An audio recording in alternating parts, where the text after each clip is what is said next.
Padre, que tu preciosa palabra, Señor, toque nuestro corazón. Rogarte, mi Señor, que tus palabras, Señor, Padre, puedan ser oídas, puedan ser entendidas, puedan ser palabras que queden plantadas en nosotros, palabras que den fruto de vida, Señor, palabras que saquen nuestras vidas de lo religioso, que saquen nuestras vidas de la muerte, que saquen nuestras vidas de la oscuridad y las acerquen a ti para ver a ese ser glorioso, hermoso, extraordinario y sublime que eres tú, mi Señor. Gracias por tu palabra esta mañana, Señor. Aquí está la vida del predicador, tan necesitado de ti, tan necesitado de la guía y de la dirección tuya en esta mañana, Señor. Padre, que sea tu Espíritu guiándome para hablar como debo de hablar, Señor. Si hay palabras que no son las tuyas, Señor, quítalas y planta las palabras que vienen de tu corazón y que traspasan nuestro corazón para unirnos a ti, mi Señor. Gracias por el amor y la misericordia. Te bendecimos en el glorioso, puro y santo nombre de Jesucristo, nuestro eterno Salvador. Amén y amén, Señor. Aleluya. Así le das un fuerte aplauso al Señor con todo tu corazón y con todas.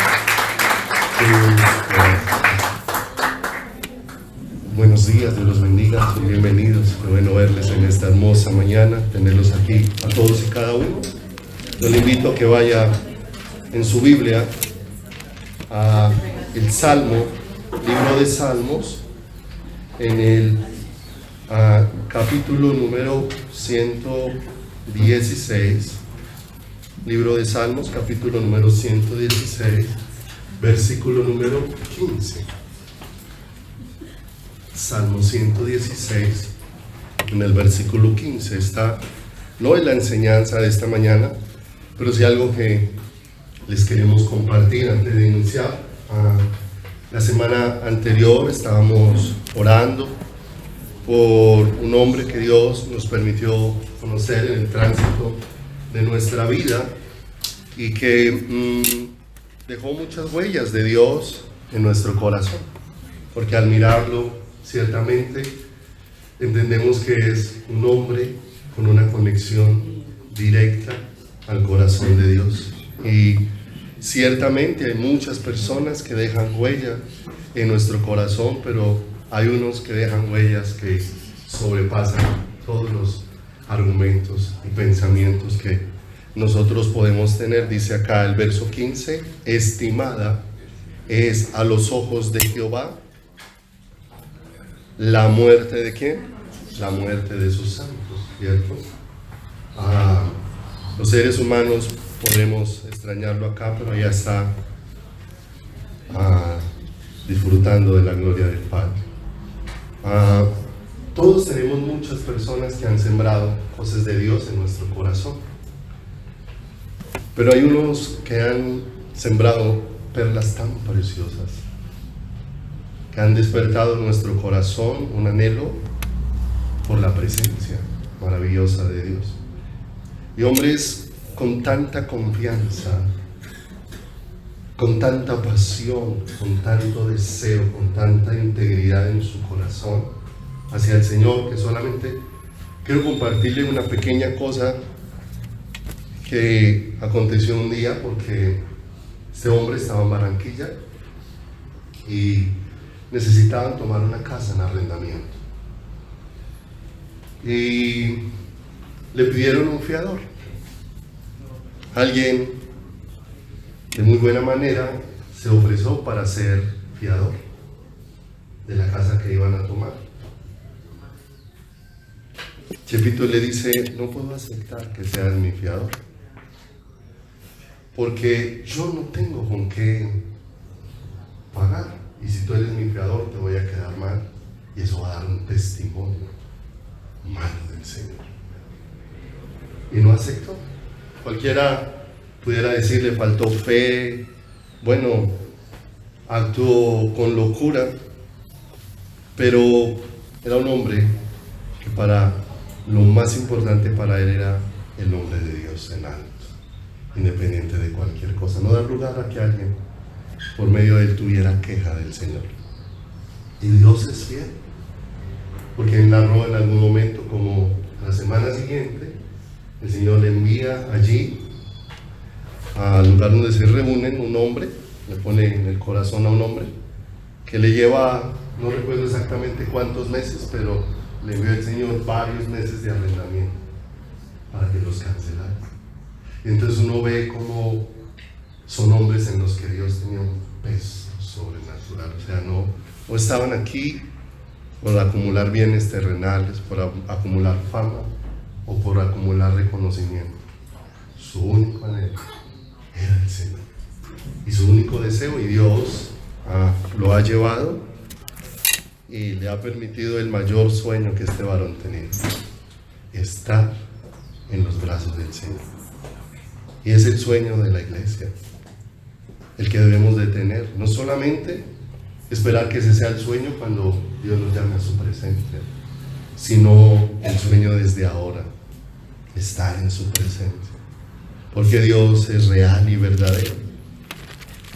Y ha partido, y damos gracias por todo lo que sembró en los corazones nuestros, y que el Señor permita que nuestras vidas también den fruto, para que el anhelo nuestro como iglesia es que se pueda decir de nosotros al mirarnos: cómo aman al Señor, cómo aman al Señor. No necesitamos que digan nada más, cómo aman al Señor, cómo están dispuestos a todo porque aman al Señor, porque el Señor es su pasión, porque el Señor es su anhelo.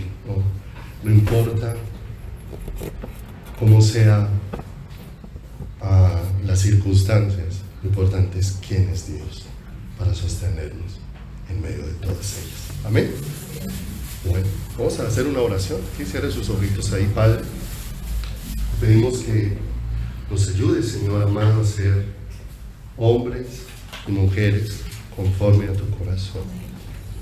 Hombres y mujeres, Señor, que por tu gracia entendamos que hemos sido escogidos para amarte, Señor.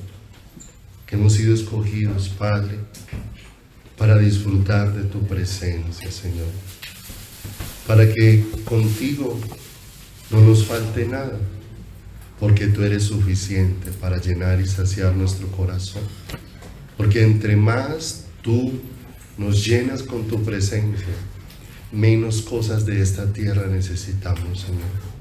Entre más real eres para mi corazón, menos, Señor, dependemos de las cosas de acá, porque ciertamente, como está escrito, no solo de pan vivirá el hombre, sino de toda palabra que sale de la boca del Señor. Permítenos, Dios, escudriñar tu palabra esta noche, esta mañana, y escucharte hablar a nuestro corazón y entender, Señor. Padre de los cielos, danos sabiduría de lo alto y permítenos, Padre de los cielos, Señor, crecer en el conocimiento tuyo. Trae espíritu de sabiduría y de revelación, alumbra los ojos de nuestro entendimiento, Señor, para mirar la palabra no conforme a la sabiduría humana, sino conforme a la revelación tuya. Que lleve nuestros corazones a estar ahí postrados y humillados en amor delante de tu presencia, Señor. Padre, gracias por todo lo que hiciste, Señor, en la vida de Chepito, y gracias porque aún sabemos que tú eres el consuelo y la fortaleza de toda su familia, Señor. Guárdalos, escóndelos en el hueco de tu mano, y asimismo permite, Señor, que se siga levantando un pueblo, Dios de los cielos, que tal vez no es visible a los ojos del mundo, pero que sea visible a los ojos tuyos, Señor. Ese pueblo que pueda decir: yo soy de mi amado, y mi amado es mío, Señor. Gracias, en el santísimo y glorioso nombre de Jesús. Amén y amén. Amén. Vamos entonces a Primera de Juan, primer carta de Juan, en el capítulo número 1, en el versículo número 5.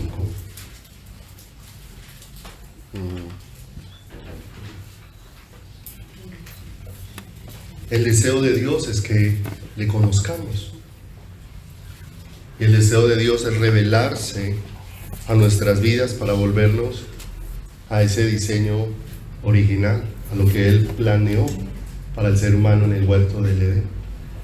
De manera que nosotros sí tenemos que ir determinando qué está aconteciendo en nuestra vida, porque Dios nos permite pautas a través de su palabra y a través de la guía de su Espíritu, ¿sí? De manera que vayamos siendo edificados como casa espiritual. Y hay una cosa en la que necesitamos ser muy cuidadosos, mis amados, y en la que necesitamos ser muy cuidadosos es en qué va produciendo el conocimiento en nuestro corazón y qué va produciendo el conocimiento en nuestra vida. Porque dice la Escritura que si no es direccionado de la manera correcta, el conocimiento puede terminar envaneciendo mi corazón.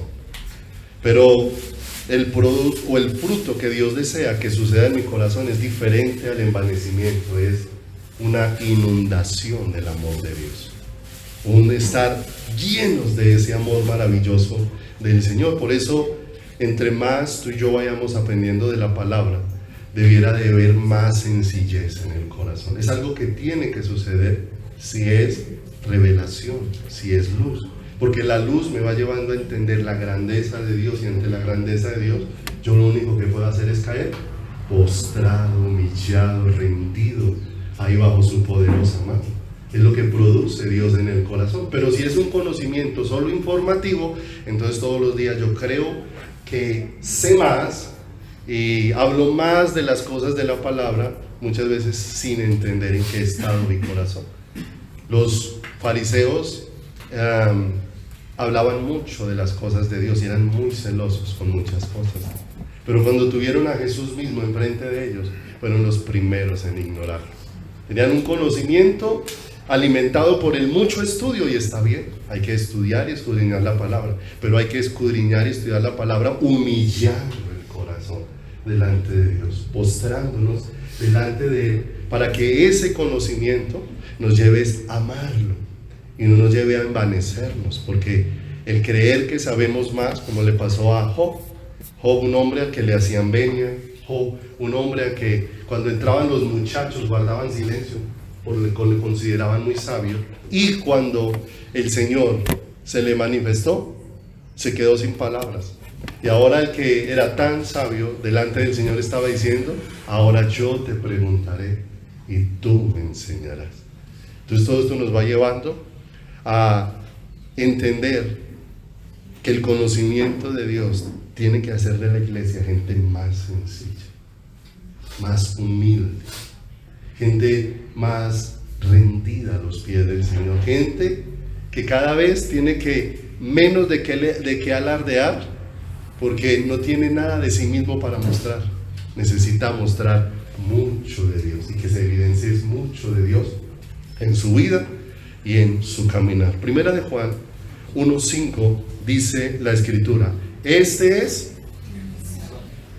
el mensaje que hemos oído de Él y os anunciamos. Qué hermoso, porque Juan tiene claro qué fue lo que escuchó y qué fue lo que tiene que, y qué es lo que tiene que expresar.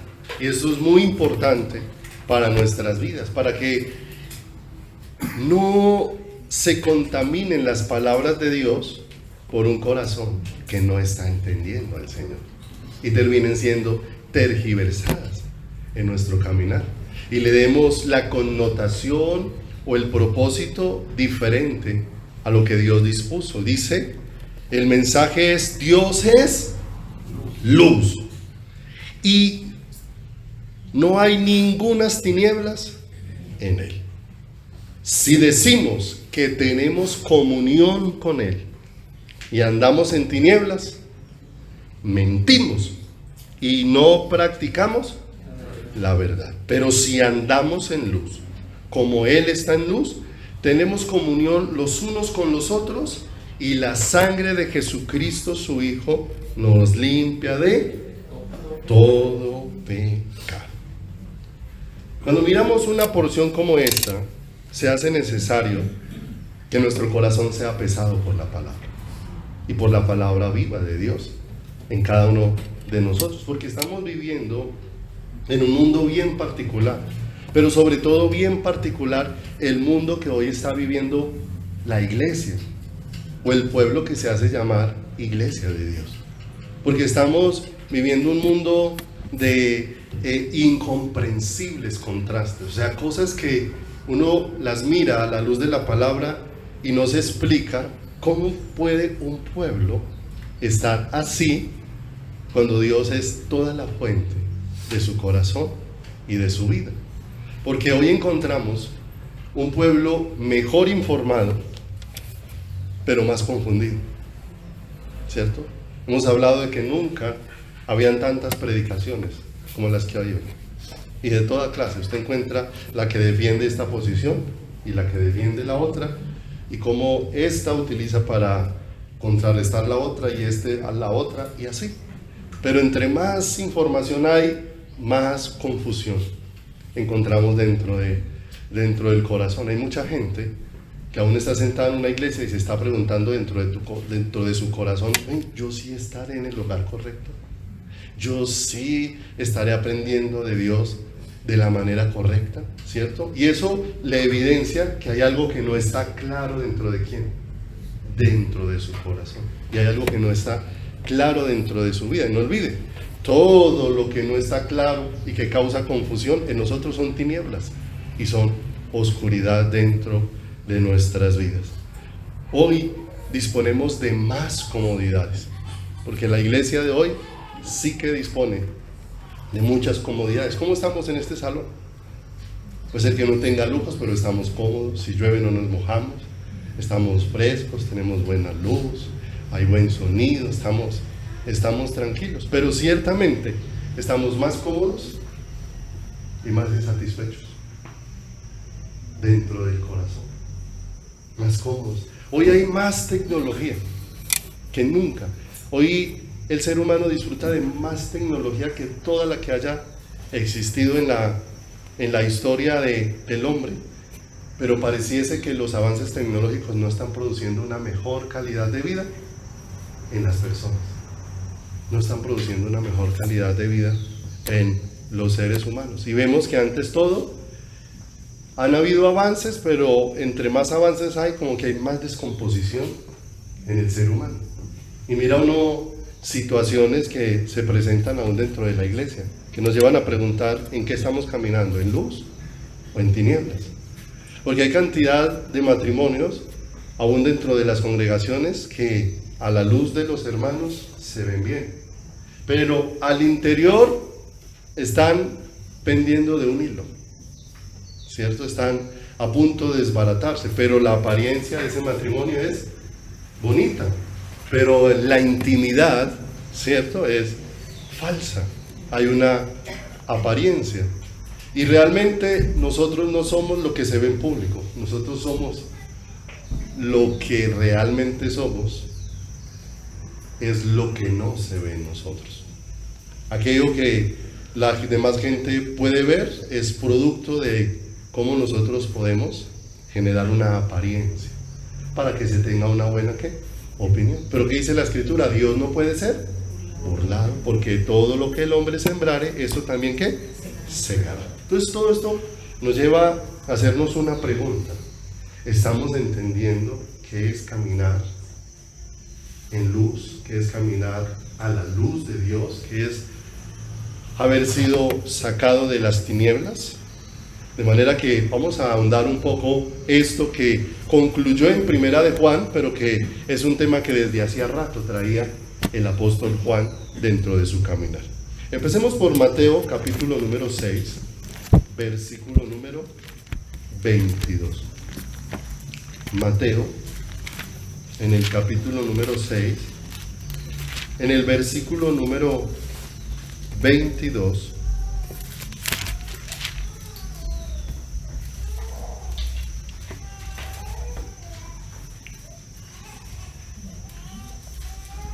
el Señor aborda esta afirmación. Dice: la lámpara del cuerpo es el ojo.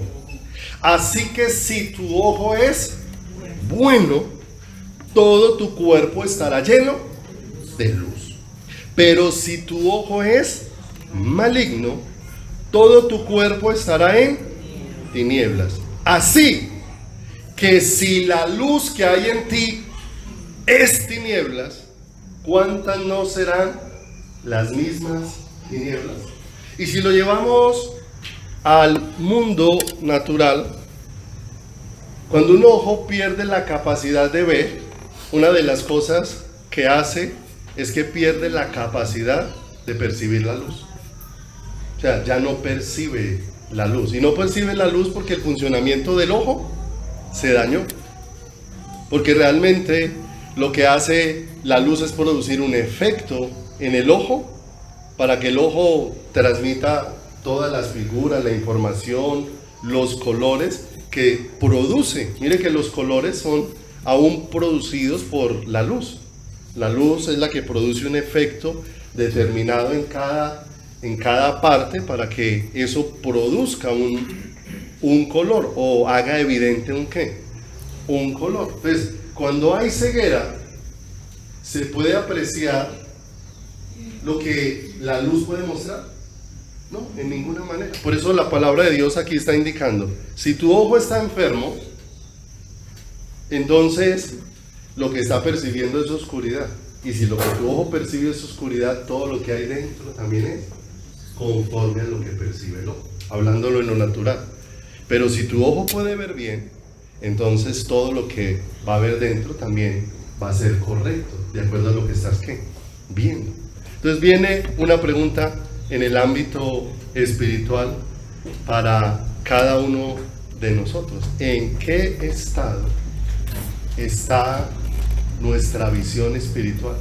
Porque de eso depende en qué estado estamos por dentro, en qué estado está nuestro corazón, en qué estado está nuestra vida, en qué estado está nuestro pensamiento. Y ahora entonces ahora sí, en aquello que Juan expresó en el capítulo 8, en el versículo número 12. Juan, capítulo número 8, versículo número 12. Dice: otra vez Jesús les habló diciendo: yo soy la luz del mundo. El que me sigue, ¿qué? No andará en tinieblas, sino que tendrá, ¿qué cosa? Mire esta expresión tan maravillosa. Sino que tendrá la luz de la vida. Mire lo importante. Jesús empieza a revelarse como la única fuente de luz para la vida espiritual en el ser humano. Y les está hablando así a un pueblo que está embriagado con todas sus tradiciones, porque tienen una cantidad de actividades y de celebraciones que les fueron dadas para que fueran figura de lo que Dios iba a manifestar en la realidad espiritual, pero que se centraron tanto en las figuras que cuando la realidad apareció, prefirieron seguir con la figura que aceptar la realidad que ahora estaba siendo manifestada sobre sus vidas. Y esta porción de aquí era un gran choque y un gran golpe a ese espíritu religioso que ellos tenían en ese momento. Y un gran golpe porque necesariamente el Señor no sale a tratar de comprobar que Él es algo. El Señor simplemente declara y da a conocer lo que Él es. Él no está tratando de demostrarles a ellos que Él es la luz. Hay 7 declaraciones que aparecen ahí en el libro de Juan, donde el Señor lo que está dando es por sentado algo que nosotros necesitamos tomar. Jesús nos dijo: ¿cómo les demuestro que yo soy el pan de vida? No, Él dijo simplemente: yo soy el pan de vida. Yo soy la puerta. Yo soy el buen pastor. Yo soy la vid verdadera. Yo soy la resurrección y la vida. ¿Cierto? No está tratando de demostrar nada, sino que está afirmando una realidad que necesita ser abrazada por el ser humano. ¿Y sabe qué es lo más hermoso? Hay cantidad de cosas que tal vez la mente nuestra no alcanza a explicar y no alcanza a entender, pero ahí es donde entendemos el maravilloso don de la fe que Dios nos ha dado. Porque cuando venimos al Señor, llegamos llenos de razonamientos. Y una de las cosas que queremos hacer en la vida cristiana es tratar de explicar a Dios, cuando nos estamos enfrentando a un imposible. Porque si Dios pudiera ser explicado, entonces ya no sería ¿qué? Ya no sería Dios. Pero como hay cosas de Dios que son inexplicables, ¿cierto? Porque la razón no va a tener la capacidad de hacerlas. Entonces ahí es donde el Señor nos empieza a sacar del mundo de la razón y nos empieza a introducir en el mundo de la fe.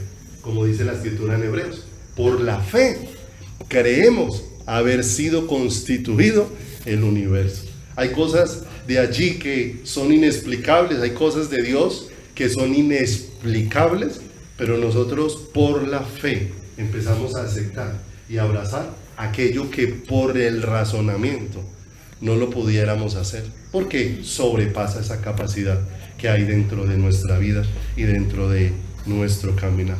Entonces viene el Señor con esas afirmaciones para llevarnos al mundo de la fe, y en el mundo de la fe abrazar todo lo que Él es, todo lo que Él es. Juan capítulo número 8, ahí mismo, adelantico al versículo número 30, acontece algo muy hermoso allí,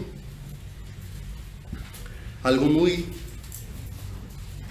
hermoso aquí mismo en este versículo, y es: hablando Él estas cosas, muchos creyeron en Él. Miren lo hermoso. ¿Y qué estaba diciendo?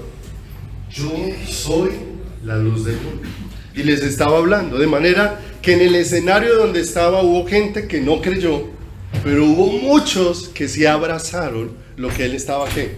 Lo que estaba diciendo. ¿Qué significaba abrazar y creer en lo que Él estaba diciendo? Debo hacer un poquitico a otro versículo, ahí el 24, que nos da la respuesta.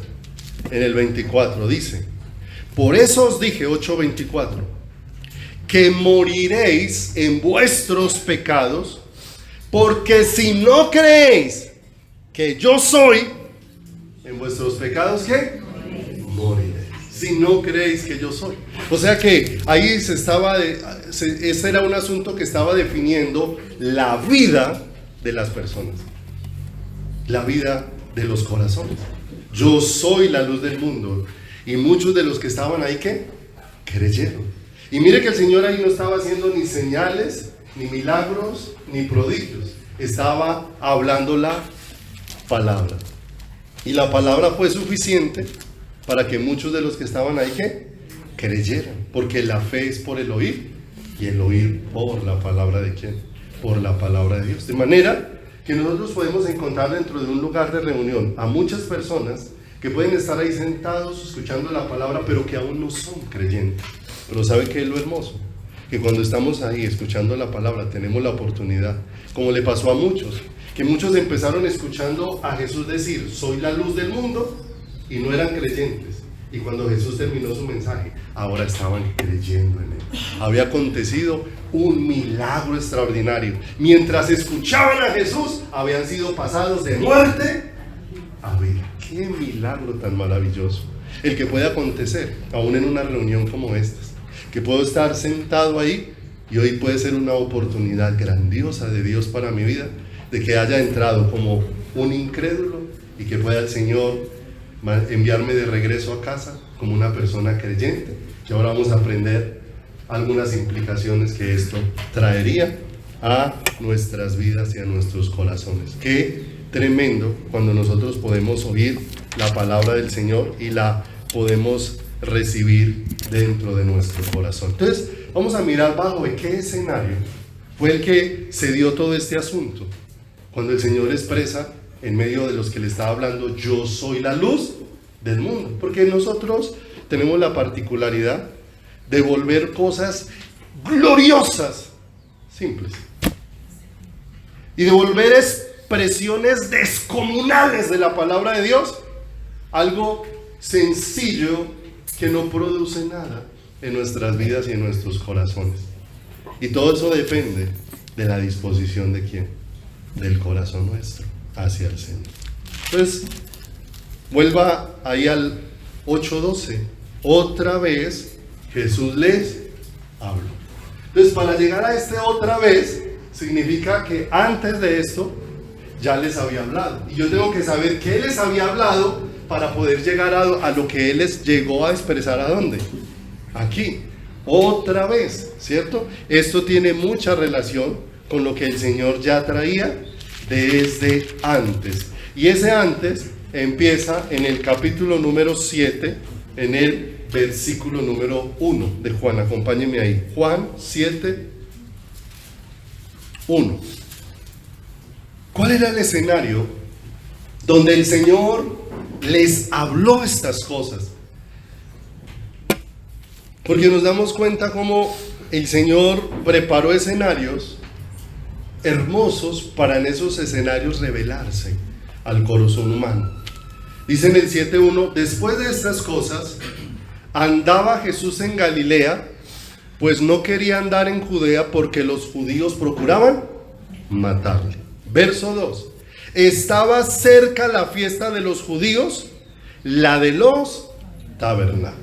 Entonces aquí nos muestra, ¿sí?, en qué escenario es donde va a suceder esta declaración del Señor Jesús acerca de yo soy la luz del mundo. En una fiesta que celebraban los judíos cada año. Solamente vamos a tocar un poquito de la fiesta, no vamos a ahondar en ella para poder llegar a por qué el Señor expresó todo esto. La fiesta de los tabernáculos era una fiesta que los judíos celebraban cada año durante un periodo de 7 días. 7 días, una semana completa, donde ellos habitaban en carpas. Los que tenían casa, en el techo de su casa hacían carpas, los que vivían en el campo salían al campo y hacían como tiendas y vivían en esas tiendas. Pero eso era para recordar y para enseñar a sus hijos lo que había acontecido en la historia de Dios con su pueblo. Para recordar cómo el Señor los había sacado de Egipto con mano poderosa. Cómo el Señor en toda esa travesía los había cuidado, los había guardado, los había guiado, había puesto su presencia y su cobertura sobre ellos. Y no solamente esa fiesta de los tabernáculos era en relación con lo que Dios había hecho, sino con la expectativa de lo que Dios todavía iba a hacer. Porque para ese momento ellos todavía esperaban la promesa del Mesías, la venida del Mesías. Para ellos, la primera venida. Para nosotros, la segunda, que está próxima. Y en ese escenario de esa fiesta es donde el Señor está hablando y se está manifestando allí, porque eran 7 días, pero en el último día de la fiesta tenían algunos simbolismos que ellos hacían que eran muy especiales. Y en ese último día de la fiesta el Señor recordó que eso que para ellos era un símbolo, ahora la realidad de eso estaba frente a ellos. Y no es la primera vez que el Señor Jesús se manifiesta en un escenario así, porque vemos en la escritura que siempre entraban a las sinagogas a leer una porción de la escritura, y pasaba alguno de los asignados y le pasaban un rollo y él abría y leía el rollo, y de pronto el Señor Jesús entra a una de las sinagogas, le pasan un rollo, y cuando él abre el rollo era lo que la porción que iba a ser leída era la porción que nadie se atrevía a leer. Cuando alguien recibía esa porción, la volvía a cerrar, la pasaba para que le pasaran la siguiente, porque era la porción que estaba destinada para que la leyera solo el Mesías elegido por Dios. Y de pronto ellos entran y ven que alguien abre el rollo y que el rollo correspondía a la lectura que un hombre no podía hacer, y ese hombre que está delante de ellos empieza a leer: por cuanto el Espíritu del Señor está sobre mí porque me ha ungido. Y cuando debiera de eso de causar gran sorpresa y asombro a un pueblo que decía que todos los días estaba a la expectativa de la venida del Señor, un pueblo que se preguntaba: ¿sería el día de hoy el que se manifestará el Mesías? Y cuando se manifestó, se llenaron de rabia con el que leyó. Se llenaron de enojo, lo que evidencia el corazón humano. O sea que fíjese cómo Dios utilizó cosas que ellos esperaban y conocían para darse a conocer abiertamente de que Él era el que había venido a traer ¿qué? Salvación.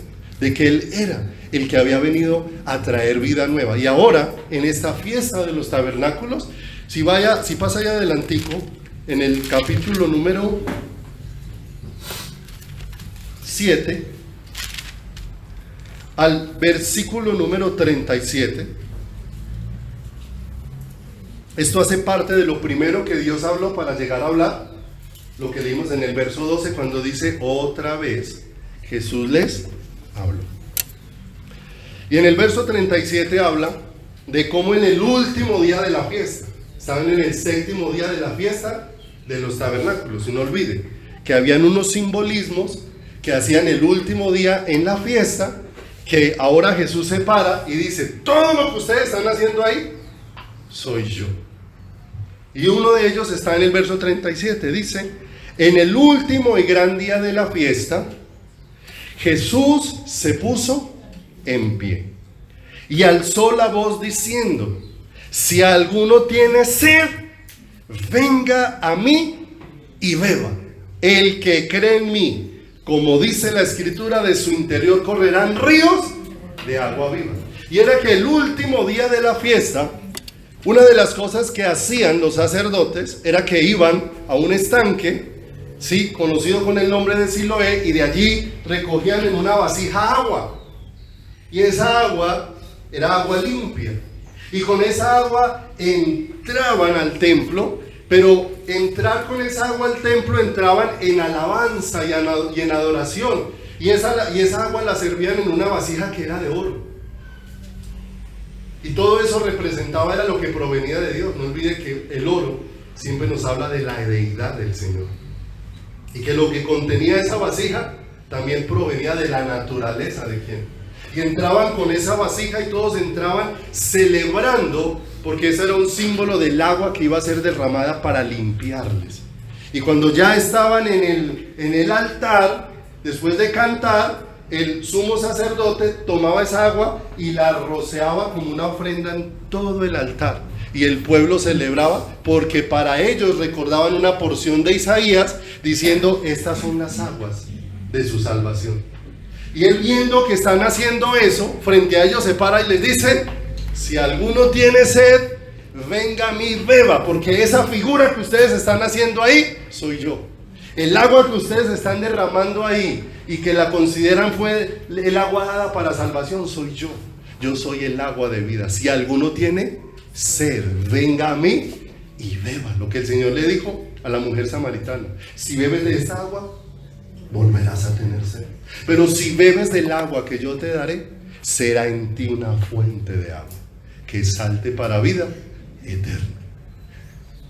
¿Cuánto asombro debiesen haber tenido en ese momento tan glorioso? Donde lo que ellos esperaban que iba a saciar su sed, ahora está delante de ellos diciéndole: yo soy el que voy a saciar, ¿qué? Su sed. Pero no olviden, ellos tomaron las cosas como simples, bueno, un acontecimiento más. Pero el que sigue es aún más asombroso, porque una de las cosas o de las costumbres que ellos tenían en el último día y antes de que terminara la última noche de celebrar la fiesta de los tabernáculos es que encendían 4 antorchas gigantes en un patio que llamaban el patio de las mujeres, y lo encendían alto de manera que toda la noche se iluminaba y todo el lugar se veía lleno de luz. Y a la luz de esas antorchas danzaban, cantaban, adoraban. Y no solamente eso, sino que llevaban pequeñas antorchas que las encendían con esas antorchas grandes, y mientras danzaban, cada uno tenía una antorcha encendida. Porque ellos con eso estaban recordando cómo la presencia de Dios había estado visible todo el peregrinar sobre el desierto. 40 años en el que Dios había puesto su cuidado sobre ellos. De día, una nube que les guardaba de calor. Y de noche, una columna. Esa nube de noche se volvía una nube que daba luz, porque era una columna de fuego. De manera que en la noche, en el desierto, ellos no pasaban la noche a oscuras. Dios les alumbraba la noche, ¿cierto? Ya hoy en día, nosotros por acá vivimos por un sector donde aún las montañas son muy iluminadas porque las casas tienen luz eléctrica. Entonces difícilmente ven una montaña muy oscura. Pero para los que alguna vez han viajado hacia el Tolima yéndose por el Nevado hacia allá hay un pueblito que se llama Murillo, pero cuando usted baja después de las 6 de la tarde, por allá no hay casas con luz eléctrica. De manera que usted, si se le apagó el carro, se quedó a oscuras. Si usted mira y todo es oscuro, oscuro, oscuro. Y mire lo hermoso, en medio del desierto, el Señor no los dejó en oscuridad. En medio del desierto era la luz que en la noche que les alumbraba. Y no solamente les alumbraba, sino que les daba ¿qué? Abrigo. Y cuando Él hacía, ellos celebraban esas antorchas, recordaban lo que dice el Salmo 91. El que habita al abrigo del Altísimo. Y qué hermoso como está expresado el Salmo, porque eso expresa que no hay nadie más alto que Dios para poderme dar el abrigo que yo necesito. No hay nadie que esté por encima del Señor. El que habita al abrigo del Altísimo morará bajo la sombra, bajo el cuidado protector del Dios Todopoderoso. O sea, ¿qué cuidado les podría faltar? Absolutamente que ninguno. Y ellos celebraban eso cuando hacían todas esas antorchas en el último día de la gran fiesta. Y estaban celebrando la nube que Dios había puesto, que les guiaba, que les dirigía, que les ponía cobertura, que estuvieron bajo el cuidado. Porque recuerden que la nube estaba quieta, y cuando la nube se empezaba a mover, todo el pueblo se empezaba a mover por donde se movía ¿qué? La nube. Contaban con la dirección de ¿quién? Con la dirección de Dios. Contaban con la provisión de Dios. En el desierto Dios les manifestó el maná, 40 años, donde no les faltó. En el desierto Dios hizo brotar agua de la roca, que en alguna vez veíamos que si nosotros miramos cuántos litros o botellas o medidas de agua puede tomar una persona en el día, en tierra fría son menos, pero en tierra cálida normalmente el beber agua es algo más constante en la vida de una persona. Ahora, darle de beber a 3 millones de personas o 2 millones si fueran menos, era mucha agua solamente para una sola comida. Si fuera solo agua para el desayuno, ya era mucha agua para estas personas, sin contar los animales, que los animales beben mayor cantidad de agua que los seres humanos. Y el Señor les daba agua para los hombres y las mujeres, pero también les daba aguas para el ganado y todo lo que tenían. De manera que cuando brotaba agua de la roca, eso no era un chorrito, eso era ríos los que el Señor hacía para saciar el agua de ¿quién? De ellos. Y todos eso lo experimentaron. ¿Y qué hacían ellos el último día de la fiesta? Al encender esos antorchas, recordar todo eso que había hecho ¿quién? El Señor. Recordar todo eso. Ahora están celebrando todo eso, y en medio de todas esas antorchas encendidas, el Señor dice: vea, esa luz que ustedes le encienden ahí para agradecer la guía, el cuidado, la dirección, la protección de Dios, soy yo. He aquí la luz del mundo. O sea, eso era para haber quedado como asombrados. Eso no era cualquier expresión, era una expresión maravillosa. Pero ¿cuál fue la reacción de las personas? Si pasa ahí al 8, nuevamente al 8, 12, acompáñenme allí.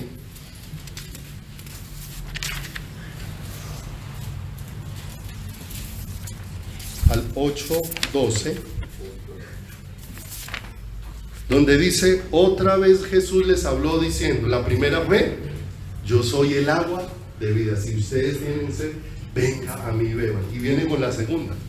Las dos figuras que ellos tenían del Salvador, vienen con la segunda: yo soy la luz de ¿qué? Del mundo. El que me sigue no andará en tinieblas, sino que tendrá la luz de ¿qué? De la vida. Pero miren la reacción de ellos, cuando debieran estar asombrados y maravillados de que la realidad de aquellas figuras que Dios les había dado ahora estaba frente a ellos. Dice la escritura: entonces los fariseos le dijeron, ¿sí? Donde empieza la evaluación teológica del Señor, ¿cierto?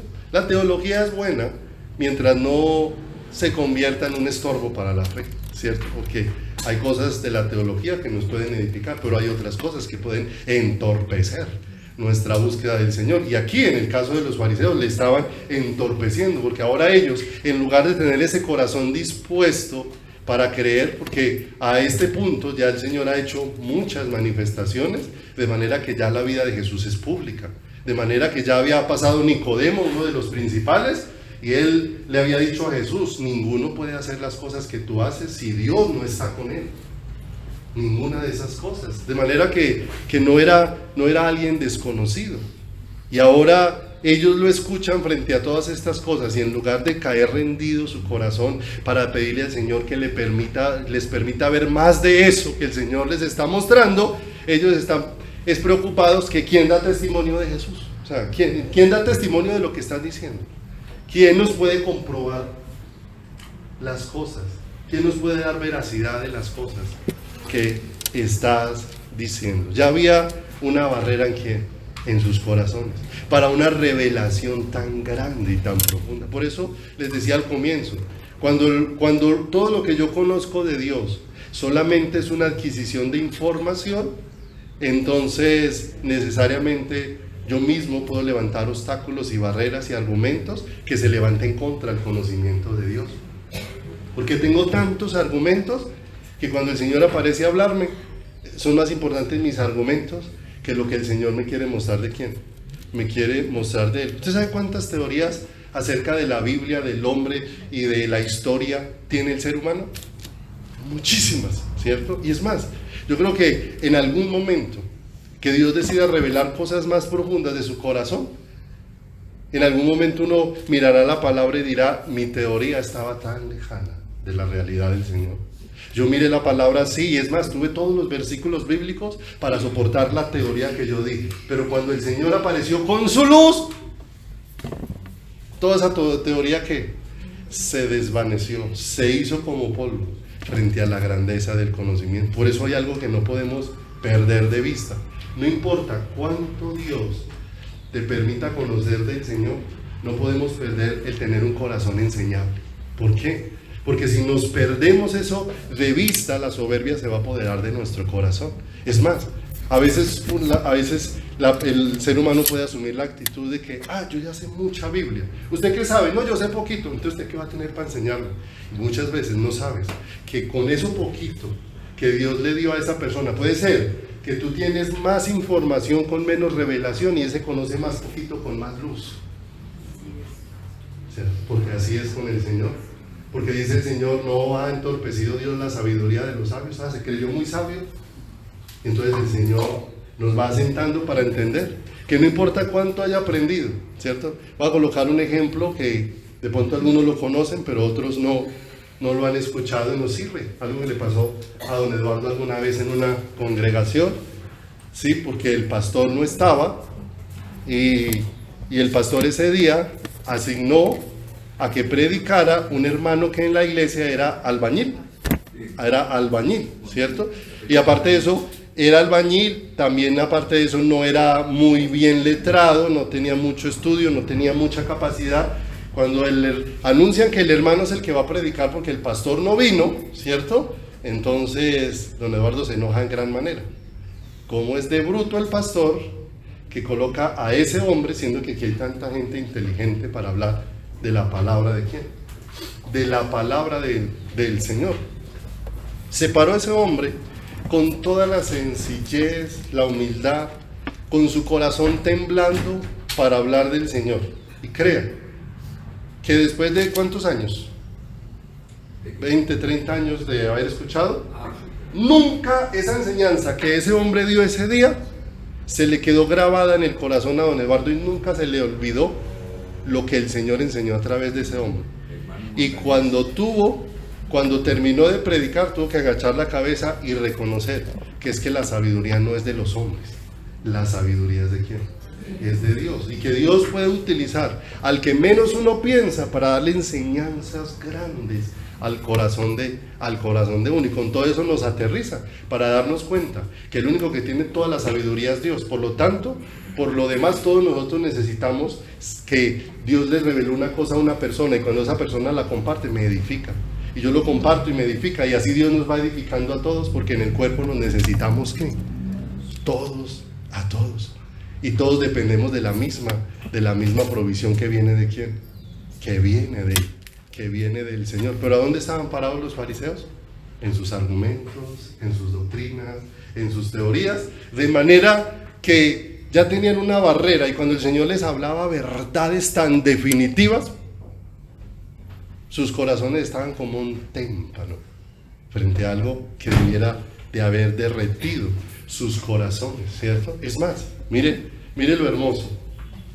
Todas las definiciones de Jesús fueron claras y no dejaron la más mínima brecha para que alguien pensara algo fuera de lo que él declaró. Porque él, cuando se paró ahí y les expresó que él era la luz del mundo, él no dijo, yo soy una luz en el mundo. Porque si hubiera dicho eso, significaba que había otras. Y que dentro de todas las opciones, él era una de las opciones.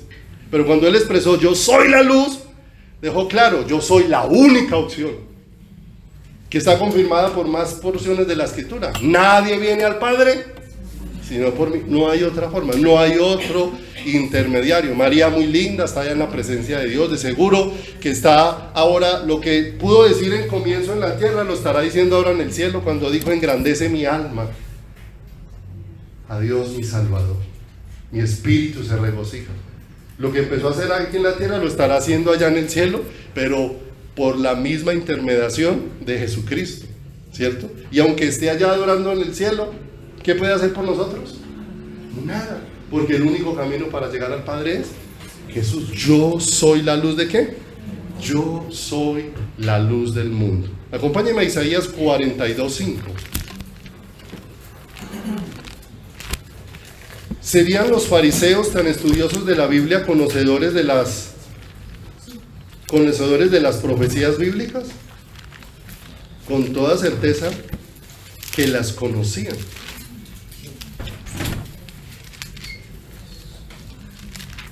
Tenían más asombro estos fariseos de las antorchas que de la luz verdadera. Isaías 42, verso número 5. Isaías 42, 5. Mira lo hermoso. Mira lo hermoso. Si uno tenía la mirada puesta en lo que Dios había advertido, esto tenía que ser un estallido del corazón. Mira lo que dice el verso 5. Así dice Jehová Dios, creador de los cielos y el que los despliega, el que extiende la tierra y sus productos, el que da aliento al pueblo que mora sobre ella y espíritu a los que por ella andan. Yo, Jehová, te he llamado en justicia y te sostendré por la mano. Te guardaré y te pondré por pacto al pueblo, por luz de las naciones. Miren lo hermoso. Jesús mismo, el Padre, se está expresando hacia su Hijo. Yo te he dado por pacto al pueblo. Y tú serás luz ¿a qué? A las naciones. Ahora, frente a esta profecía tan poderosa, Jesús está diciendo, yo soy aquel del que habló Isaías con anticipación, ¿sí? Pero la dureza del corazón está diciendo, pero ¿y quién lo confirma? Isaías 49, pase adelantico. Isaías capítulo número 49, versículo número 5.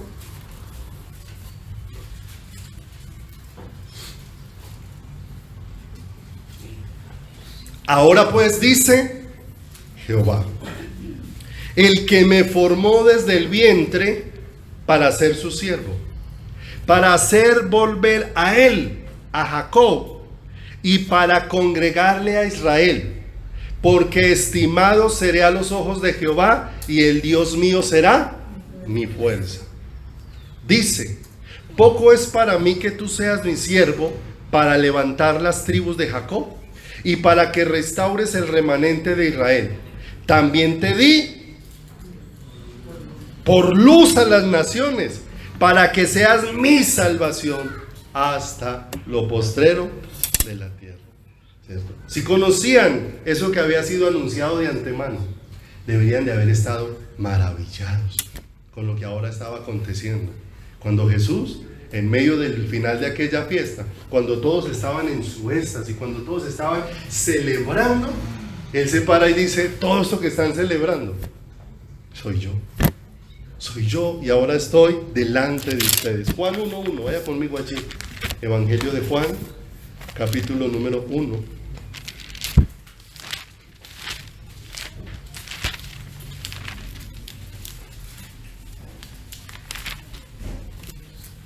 Versículo número 1. Juan 1:1.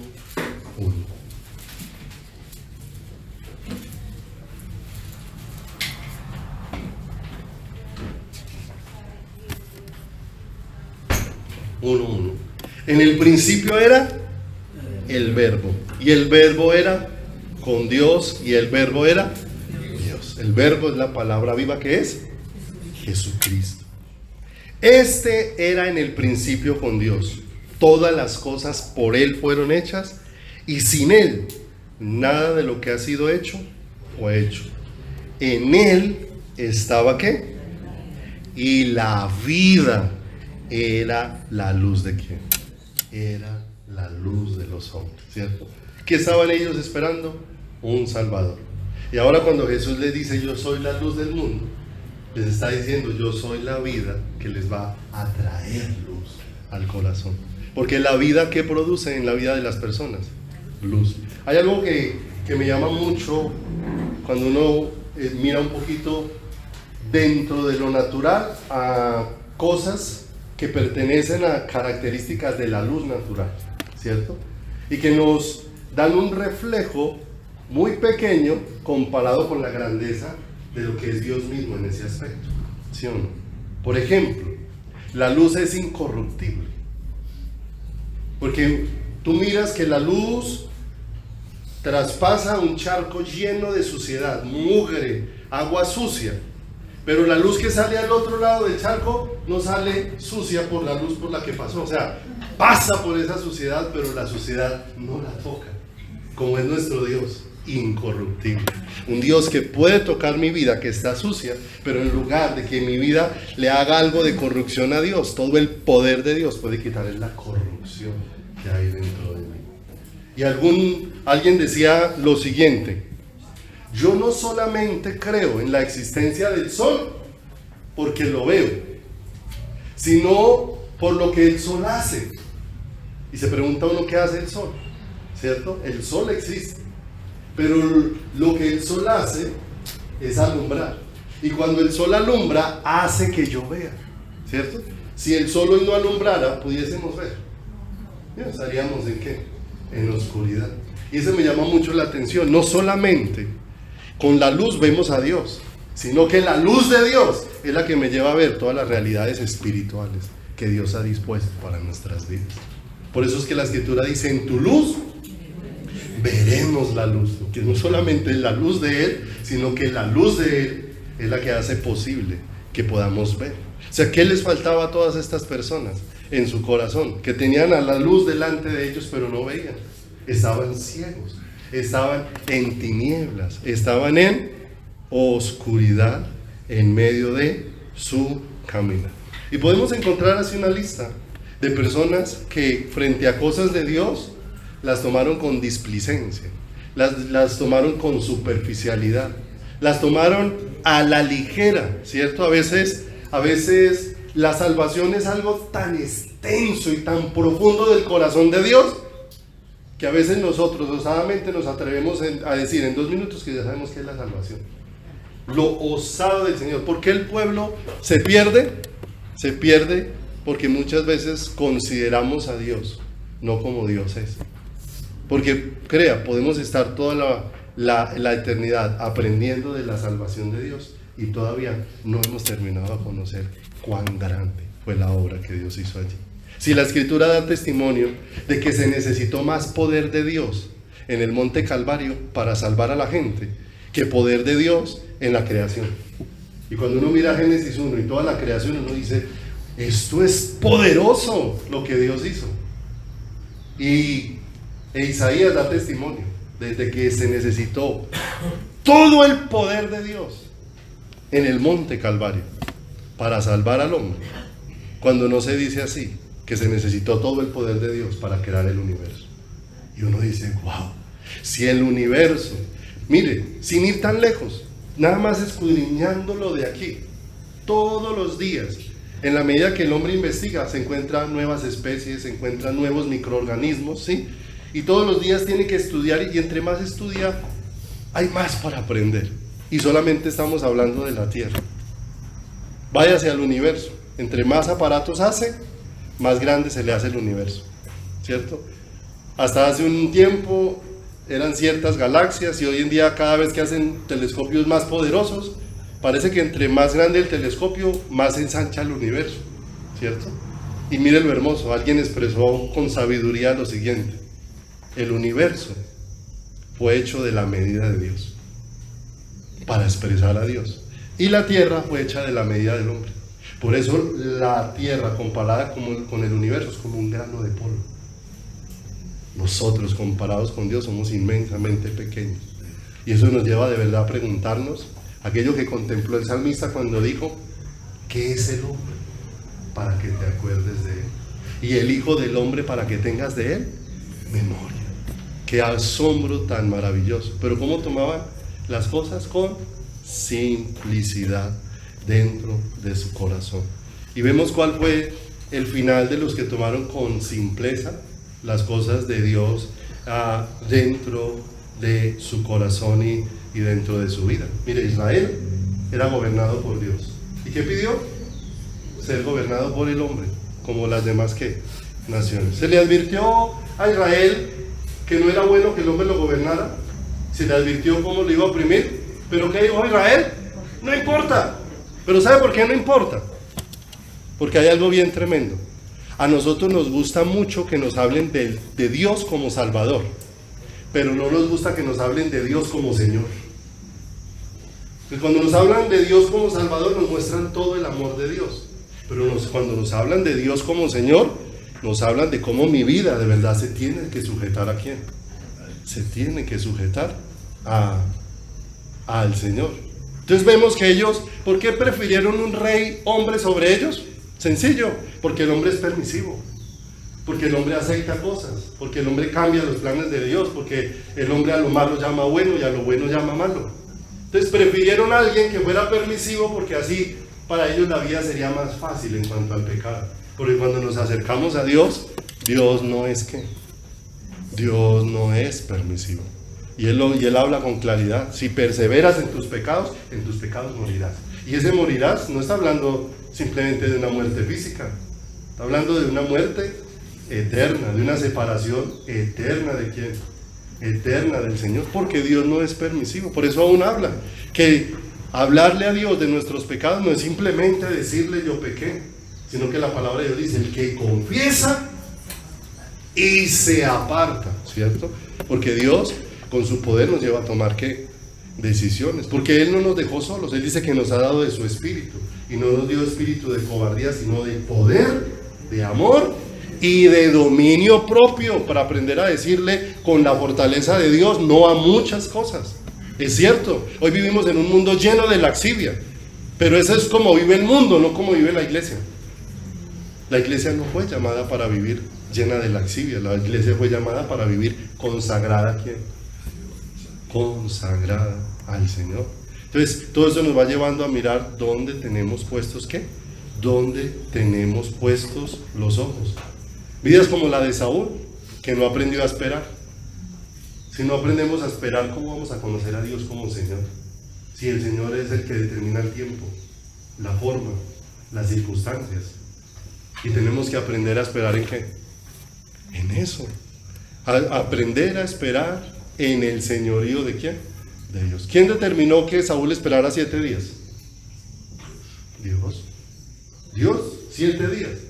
Pero él no quiso esperar hasta el tiempo determinado por Dios. ¿Y cómo actuó? Locamente. ¿Y cómo vemos la vida de Saúl? Sansón. Vemos ejemplo en Sansón de alguien que toma con tanta ligereza las cosas de Dios, que sigue confiando en que sigue haciendo lo que a Dios no aprueba y que Dios va a seguir con él, hasta que tuvo que enfrentarse como Dios había alejado su presencia de quién, su presencia de él. Y así pudiéramos hacer una lista de cosas en nuestro caminar. Pero cuando Jesús aparece allí para decir yo soy la luz del mundo, les está diciendo: yo soy la única fuente que puede alumbrar que puede alumbrar sus vidas. Pregunto: ¿Jesús es alguien que todo lo llena en todo? ¿Seguro? Porque esa teoría suena muy bonita. O sea, si Dios es el que te llena en todo, entonces no debiera haber ni una queja en tu corazón. No debiera de quejarte si tu esposo es o no es cariñoso, porque Jesús llena tu corazón. Finalmente, que él sea o no sea cariñoso es una añadidura. Ay, es que yo sufro mucho porque mis hijos no están pendientes de mí. Eso es una añadidura. Si Dios permite que estén pendientes de mí, pues más se derrite mi corazón delante de Dios, que me dé esa gracia, que yo siendo malo haya quien esté pendiente de mí. Pero es un orden diferente, ¿cierto? Es un orden diferente. Cuando empezamos a caminar en ese orden, es donde en verdad somos bendición. Porque ya no le estamos demandando a las personas lo que no nos pueden dar. Mire, yo conozco esposos que tienen esposas sumamente cariñosas, que las miran y dicen, ay, usted ya fastidia con tanto cariño. O sea, ya, si no es por falta, es por exceso. Pero así es el ser humano, pero sencillamente por eso, porque fue diseñado para que Dios sea el que lo llene. Y ahí está ahora diciendo el Señor, tienes tinieblas, pero yo soy la luz que puede disipar tus tinieblas. Yo soy el que puedo llenar tus vacíos. Yo soy el que puedo sacar tu oscuridad. Yo soy el que puedo sanar tus heridas. Vuelvo ahí a Juan 8:12. Juan 8:12. Léalo otra vez conmigo. Entonces ya vemos el escenario donde se dio, cómo Dios con claridad. Le pregunto, ¿los que estaban en ese escenario estaban entendiendo lo que Jesús dijo? No lo asimilaron, pero Jesús estaba siendo claro con lo que estaba expresando. Ahora dice 8:12, otra vez Jesús les habló diciendo, yo soy la luz del mundo. El que me sigue no andará en ¿qué? Bueno, entonces aquí aparece una situación. El que me sigue, ¿cierto? Y me llamó mucho la atención porque ese sigue era utilizado para 5 expresiones en la antigüedad. Cuando se decía que alguien me sigue o que alguien sigue a alguien, era expresado en 5 ocasiones. Una era una palabra que se le daba a un soldado cuando estaba en el campo de batalla. Y esa palabra en el campo de batalla era una palabra que definía la vida o la muerte. La vida o la muerte. Ustedes no han visto que normalmente, yo nunca he sido de la milicia, ni he pagado servicio ni nada, pero lo que uno va escuchando en los pelotones, ¿sí? Normalmente cada soldado, hay soldados que cumplen diferentes funciones. Hay uno que es como el guía, que es normalmente como el que mandan adelante, como el que va dando señas, como el que va dando direcciones, hace indicaciones, ¿cierto? Él hace señas cuando avanzan, cuando se esparcen, bueno, una cantidad de... ¿Cómo? ¿Se llama el qué? El puntero, ¿sí o no? Ahora, ¿a quién deben estar atentos todos? Ese, ¿sí o no? Ese tiene ya claro todo el panorama y simplemente va indicando cómo se han de mover. Y esa palabra seguir significaba tener la mirada en el puntero, ¿cierto? O sea, no puedo hacer otra cosa que no me sea indicada por él. Eso significa seguir, no puedo hacer otra cosa que no me sea indicada por quién, por el Señor. Esta palabra también se usaba cuando un esclavo recibía instrucciones para hacer una voluntad específica de su amo. De manera que tenía que estar muy atento a qué era lo que decía su amo, y al escucharlo, escuchaba su voluntad, y lo que se esperaba era que se fuera e hiciera. Eso significaba seguir. Por eso dice acá, el que me sigue, ¿cierto? También esta palabra se usaba cuando alguien pedía un consejo, pero cuando se le daba el consejo, se usaba esta palabra para decir, haga lo que se le aconsejó. O sea, no era simplemente para escuchar un consejo, era para hacer lo que le había sido aconsejado. Y también era usada para que un alumno siguiera las instrucciones de su maestro. Y si miramos, todo esto tiene relación nuestra con el Señor, porque necesariamente nosotros necesitamos que Dios sea el que nos guíe, que Dios sea el que vaya delante de nosotros, que Dios sea el que vaya dirigiendo nuestros caminos, el que Dios sea el que nos dé las indicaciones en nuestro caminar. Y todas las indicaciones de Dios, ¿hacia dónde me conducen? Hacia donde Él me quiere llevar, hacia su corazón. El lugar de destino nuestro es el corazón de Dios. Qué hermoso. Que a mí me propongan que mi lugar de destino sea el corazón de otro ser humano, pues creo que no me animaría mucho, porque yo no sé con qué me voy a encontrar, ¿cierto? No sé con qué me voy a encontrar. Pero cuando el destino es el corazón de Dios, todo lo que me voy a encontrar en Él me va a sorprender en gran manera. Pero en gran manera, cuando entiendo cuál es ese destino para mi corazón. Acompáñenme a Juan 12:35. Juan, capítulo número 12, versículo número 35.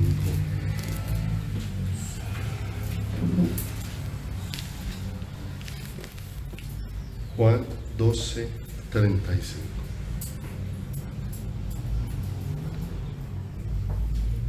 Entonces Jesús les dijo: aún por un poco está la luz entre vosotros. Andad entre tanto que tenéis luz, para que no os sorprendan las tinieblas. Porque el que anda en tinieblas, ¿cómo anda? Extraviado. No sabe a dónde va. Verso 36. Entre tanto que tenéis luz, creed en la luz, para que seáis hijos de luz. Qué hermoso. Como el Señor nos va indicando con mucha claridad lo que la luz va produciendo en el corazón. No olviden. Las tinieblas, cuando hablamos de oscuridad, tienen muy poca resistencia a la luz. Porque por muy pequeña que sea la luz que se prenda, inmediatamente desvanece ¿qué? Desvanece las tinieblas. Ahora le pregunto, ¿cuánta es la luz del Señor para desvanecer todas las tinieblas que hubiesen en nuestro corazón? Muchos aquel día, al oír estas palabras, ¿qué hicieron? Creyeron. Y ese creer los iba a llevar a seguir, no solamente a conocer al Señor como Salvador, sino a conocerlo como Señor. A saber que de ahí en adelante ya no podían vivir conforme a su parecer, sino conforme a una dependencia del Señor, conforme a una dirección del Señor. Como sucedió con la nube, los guiaba, los sustentaba, ¿cierto? Si Israel hubiera sido honesto y sincero y se hubiera encontrado con el Señor en el desierto, creo que jamás hubieran querido salir del desierto, porque fue el lugar más espectacular. Nunca habían visto desplegarse a Dios como se desplegó en el desierto, en todos los ámbitos. Tan maravilloso. Y lo único que tenían que hacer ellos era poner la mirada en el Señor. Todo lo demás lo hacía el Señor. Otra vez les habló diciendo el Señor: yo soy la luz del mundo. Y el que me sigue no andará en ¿qué? En tinieblas, sino que la luz que yo les doy serán ustedes la ¿qué? La vida. Qué hermoso como el Señor coloca en estas dimensiones tan hermosas. Por eso el apóstol Juan, allá en el capítulo que empezamos leyendo, define: si decimos que tenemos comunión con Él, debemos caminar en luz. Si decimos que estamos en luz y estamos caminando en tinieblas, mentimos, y la verdad de Dios no está en nosotros. Todo esto nos conduce a mirar hacia dónde se está dirigiendo nuestro corazón. ¿Qué es lo que hay en mi corazón? Luz, tinieblas. Y si hay luz, esa luz se va a ir viendo reflejada en nuestra vida, se va a ir viendo reflejada en nuestro carácter, en nuestra naturaleza, pero sobre todas las cosas se va a ir viendo reflejada en el amor que se va plantando en tu corazón hacia el Señor, hacia el Señor. Un pueblo que ame a Dios con todo su corazón. Y si hay un pueblo que ame a Dios con todo su corazón, está dispuesto a dejar lo que sea por estar con Él, por estar en sus brazos. Creen, cuando uno está enamorado, y si lo miramos en el ámbito natural, no importa cuántas mujeres se puedan pasar al frente de un hombre, si ese hombre tiene su corazón en una mujer y esa es su amada, no importa si es bonita, no importa cómo esté, si la ama, ya no necesita nada más. O sea, no tiene ojos para mirar para otro lado, porque ya está el amor plantado en donde. Si eso pasa en la vida de dos seres humanos, cuando uno no puede llenar el corazón del otro, te pregunto, ¿cuánto más pasará en relación con Dios? Cuando Dios es el amor de tu corazón, de manera que no hay nada que nos pueda ofrecer el mundo, Satanás y las personas, que nos puedan apartar del Señor. Si nos ofrecen, como le dijeron a un hombre, termino con esto, si me acompaña Steven por acá, le preguntaron a un hombre que estaba en una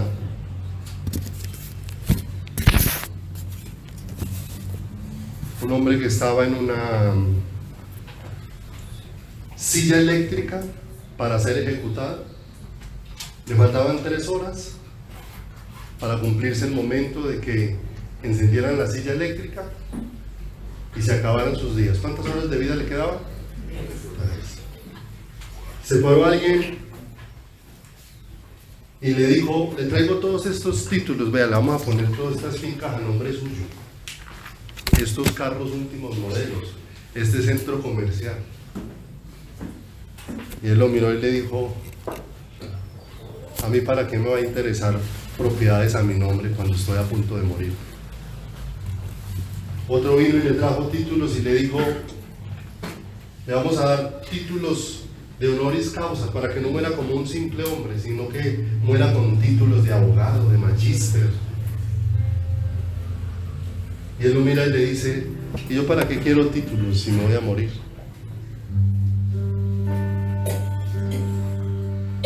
Y le ofrecieron toda clase de cosas, de manera que él, cuando se dio cuenta de la condición en la que estaba, la única oferta que le sonaría es que le dijeran que le iba a evitar la muerte que iba a tener dentro de 3 horas. Sería lo único que le llamaría la atención, que le dijeran, dentro de 3 horas no va a morir, sino que va a vivir así. Y eso era lo que él quería abrazar. Y si nosotros miramos qué queremos abrazar, cuando tenemos la más grande de las ofertas, no sabemos cuántos días, horas o meses o segundos nos queden sobre esta tierra, ¿cierto?